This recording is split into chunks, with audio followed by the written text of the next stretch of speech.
ক্রীড়া উপদেষ্টা আসিফ মাহমুদকে ফোন দেই।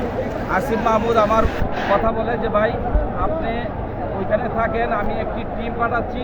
হ্যাঁ, টিম পাঠানোর পর তাদের দাবি দেওয়াগুলো ভালো করে যাতে শুনতে পারে এবং তাদের দাবিগুলা যৌক্তিক হলে আমরা সেগুলো নিয়ে আমরা কাজ করব। পরবর্তী সময়ে যে আনসার বাহিনীর পোশাক পরে তারা আজকে এই একটা অরাজকতা সৃষ্টি করেছে। ঢাকা শহরের মধ্যে রাস্তাঘাট বন্ধ করে তারা বিশৃঙ্খলা করছে আজকে 5-6 দিন ধরে। আমরা দেখলাম সারাদিন আজকে সচিবালয় ঘেরাও করে রেখেছে, আমাদের উপদেষ্টারা এবং সচিব যারা ছিল তাদেরকে বের হতে দিচ্ছে না। তারপরে আমরা বুঝতে পারি যে ওদের উদ্দেশ্য খারাপ, আমাদের রক্তে ভিজা এই স্বাধীনতাকে তারা হরণ করার জন্য তারা এখানে এসেছিল, যার ফলে ছাত্র জনতা ঐক্যবদ্ধ প্রতিরোধের কারণে তারা পালাইতে বাধ্য হয়েছে। ধন্যবাদ। আচ্ছা, আজকে আমাদের এই যে রতন মামা এই যে গুলি খাইছে, হ্যাঁ রতন মামা গুলিটা কোন জায়গায় খাইছেন? আমার বাম চাপা চোখের একটু অল্প নিচে যে ছাত্র জনতার যে আন্দোলন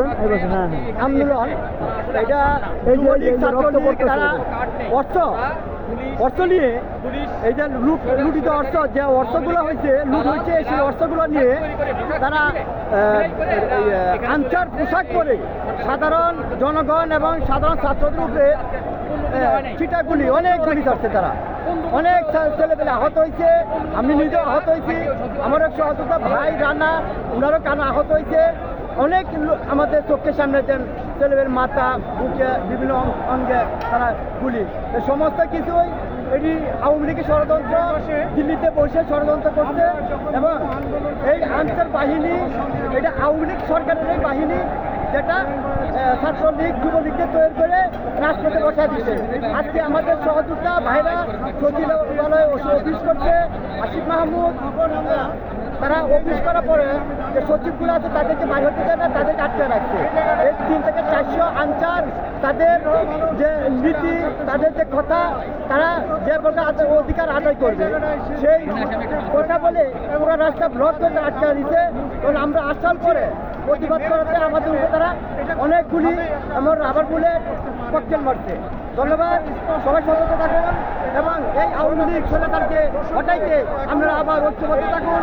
যে কোনো টাইম যে কোনো সময় ডাক দিলে যাতে আপনারা ঐক্যবদ্ধভাবে রাজপথে আসেন সেই অপেক্ষা আবেদন রইল এবং কোনো রকম কারণ ষড়যন্ত্র আপনারা পা দিবেন না। ধন্যবাদ সবাইকে, ভালো থাকবেন, আসসালামু আলাইকুম। এই যে রানা ভাইও আজকে মাইর খেয়েছে। আসসালামু আলাইকুম, আমি কানে আঘাত পাইছি। এই যে এই সাইডে আসেন, হ্যাঁ এই পাশে ভালো, হ্যাঁ এই যে এই পাশে কোন পাশে মাইর দেখাইছেন? আমার প্রশ্ন, যেসব আনসার বিভিন্ন জায়গায় ডিউটিতে ছিল, এই আনসার বাহিনী কিন্তু আওয়ামী লীগের গড়া। এই আনসার আওয়ামী লীগের আমলে তৈরি, বিভিন্ন ছাত্রলীগ যুবলীগ দ্বারা এই আনসার তৈরি। আনসার যেসব গুরুত্বপূর্ণ জায়গায় ডিউটি করতেছিল তাদের অস্ত্রগুলো কি জমা দিয়েছে, এই প্রশ্ন আমি তাদের কাছে রাখলাম। নয়তো আজকে এই ছাত্রদের উপর হামলা করার মতো অস্ত্র তারা কোথায় পাইল। ধন্যবাদ সবাইকে, কথা বলতে পারতেছি না, প্রচুর ব্যথা।